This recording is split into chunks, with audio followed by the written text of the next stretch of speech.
A.4.1. Are there any thinkers close to anarchism?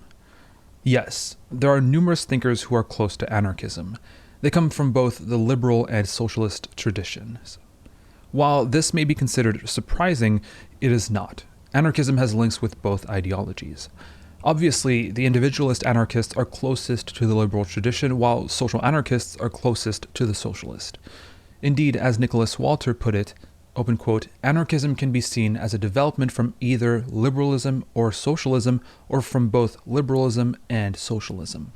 Like liberals, anarchists want freedom. Like socialists, anarchists want equality. However, anarchism is not just a mixture of liberalism and socialism, we differ fundamentally from them, end quote. In this, he echoes Rocker's comments in anarcho-syndicalism, and this can be a useful tool for seeing the links between anarchism and other theories. However, it must be stressed that anarchism offers an anarchist critique of both liberalism and socialism, and we should not submerge the uniqueness of anarchism into other philosophies. Section 8.4.2 discusses liberal thinkers who are close to anarchism, while Section 8.4.3 highlights those socialists who are close to anarchism.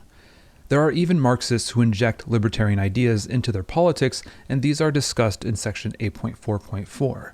And, of course, there are thinkers who cannot be so easily categorized and will be discussed here. Economist David Ellerman has produced an impressive body of work arguing for workplace democracy. Explicitly linking his ideas, the early British Ricardian socialists and Proudhon, in such works as The Democratic Worker-Owned Firm and Property and Contract and Economics, he has presented both a rights-based and labor property-based defense of self-management against capitalism. He argues that, open quote, today's economic democrats are the new abolitionists trying to abolish the whole institution of renting people in favor of democratic self-management in the workplace, for his critique is not new. It was developed in the Enlightenment doctrine of inalienable rights. It was applied by abolitionists against the voluntary self-enslavement contract and by political democrats against the voluntary contraction defense of non-democratic government, end quote. Anyone, like anarchists, interested in producer cooperatives as alternatives to wage slavery will find his work of immense interest. Ellerman is not the only person to stress the benefits of cooperation.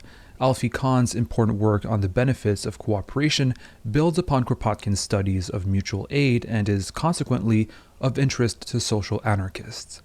In No Contest, the Case Against Competition and Punished by Rewards, Kahn discusses, with extensive empirical evidence, the failings and negative impact of competition on those subject to it. He addresses both economic and social issues in his works and shows that competition is not what it is cracked up to be.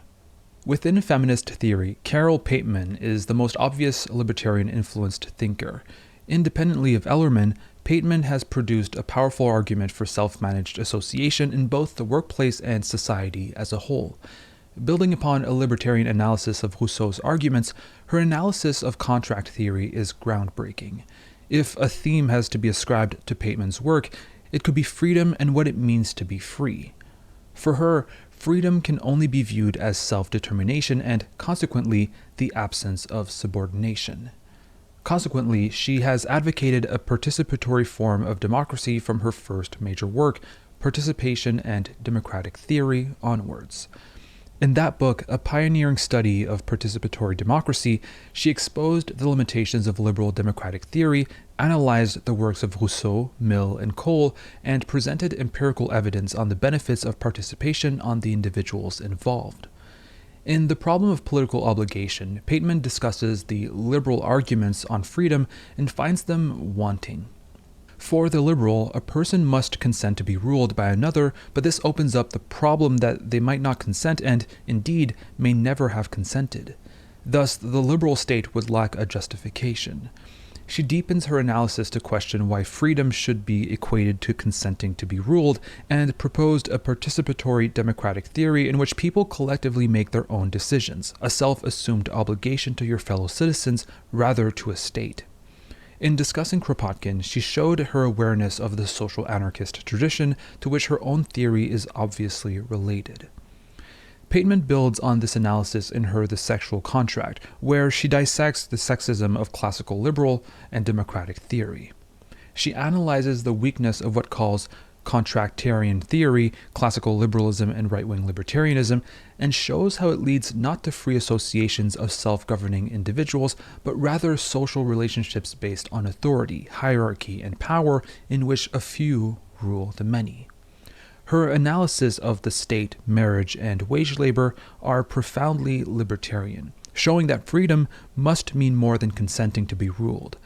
This is the paradox of liberal capitalism, for a person is assumed to be free in order to consent to a contract, but once within it, they face the reality, subordination to another's decisions. See section 8.4.2 for further discussion. Her ideas challenge some of Western culture's core beliefs about individual freedom, and her critiques of the major Enlightenment political philosophers are powerful and convincing. Implicit is a critique not just of the conservative and liberal tradition, but of the patriarchy and hierarchy contained within the left as well. As well as these works, a collection of her essays is available called The Disorder of Women. Within the so-called anti-globalization movement, Naomi Klein shows an awareness of libertarian ideas, and her own work has a libertarian thrust to it. We call it so-called as its members are internationalists seeking a globalization from below, not one imposed from above, by and for a few. She first came to attention as the author of No Logo, which charts the growth of consumer capitalism, exposing the dark reality behind the glossy brands of capitalism and, more importantly, highlighting the resistance to it. No distant academic, she is an active participant in the movement she reports on in Fences and Windows, a collection of essays on globalization, its consequences, and the wave of protests against it. Klein's articles are well written and engaging, covering the reality of modern capitalism, the gap, as she puts it, open quote, between rich and power, but also between rhetoric and reality, between what is said and what is done, between the promise of globalization and its real effects. End quote. She shows how we live in a world where the market, i.e. capital, is made freer while people suffer increased state power and repression. How an unelected Argentine president labels the country's popular assemblies anti-democratic.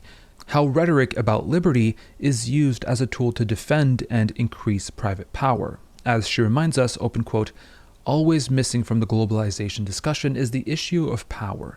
So many of the debates that we have about globalization theory are actually about power. Who holds it, who is exercising it, and who is disguising it, pretending it no longer matters. End quote. And how people across the world are resisting. As she puts it, open quote, many in the movement are tired of being spoken for and about. They are demanding a more direct form of political participation. She reports on a movement which she is part of, one which aims for a globalization from below, one founded on principles of transparency, accountability, and self-determination, one that frees people instead of liberating capital.